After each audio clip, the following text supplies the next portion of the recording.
The Canada Files has become my favorite source of foreign relations news about Canada. It's an alternative to the mainstream media, the narrative from the mainstream media.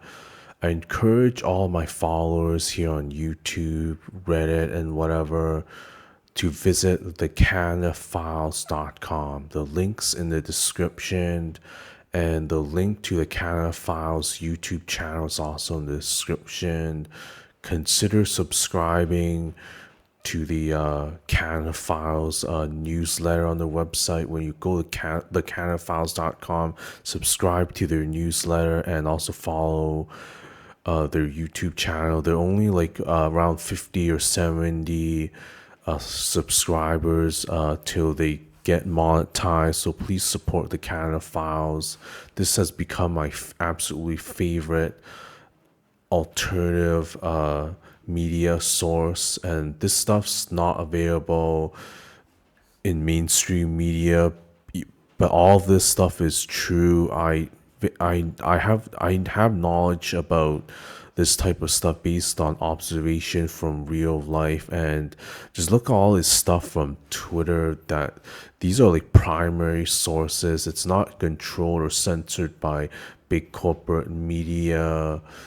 So yeah, this I'm gonna go over this article over here about fake Uyghurs who are actually from Uzbekistan, who are CIA shills and being recruited by Canada to target China and Chinese people in this new hybrid war.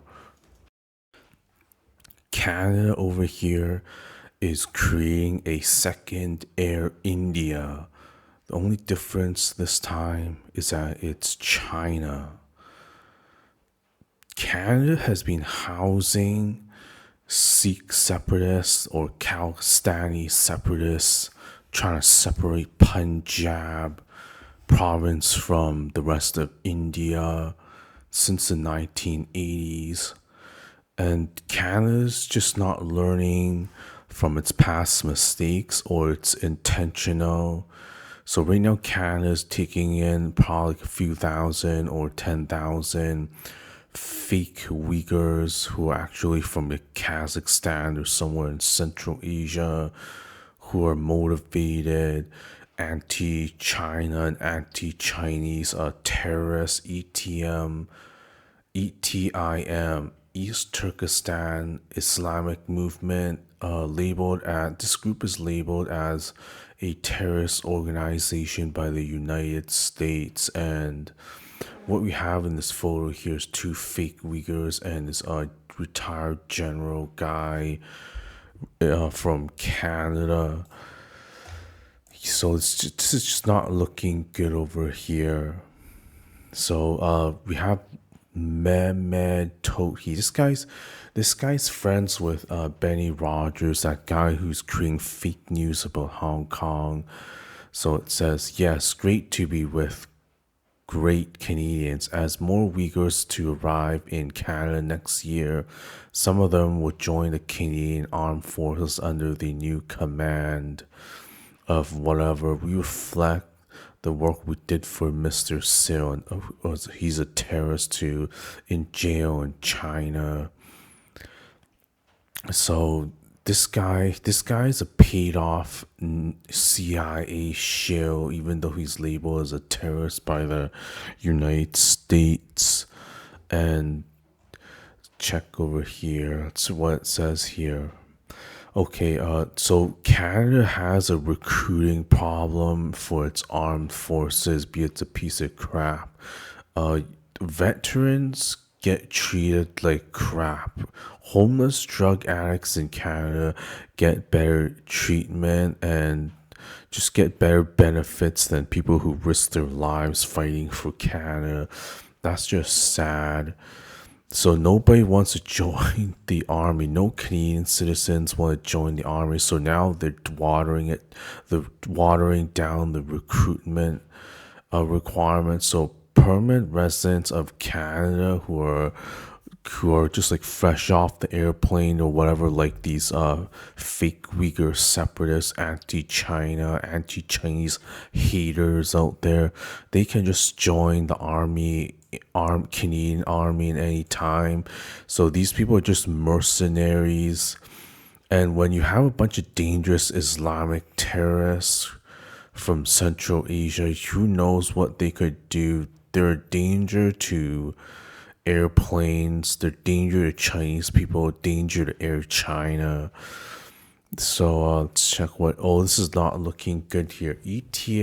ETIM terrorists are basically Salafist or Wahhabi Islamic movement group that's like related to what you get in Saudi Arabia. So this group has ties to the Islamic movement of Uzbekistan. So yeah, that's why I thought here. These guys look like they're from Uzbekistan. They look nothing like Uyghur, and these names are not even Uyghur, by the way. This is not looking good. This is not looking good. It's looking dangerous here.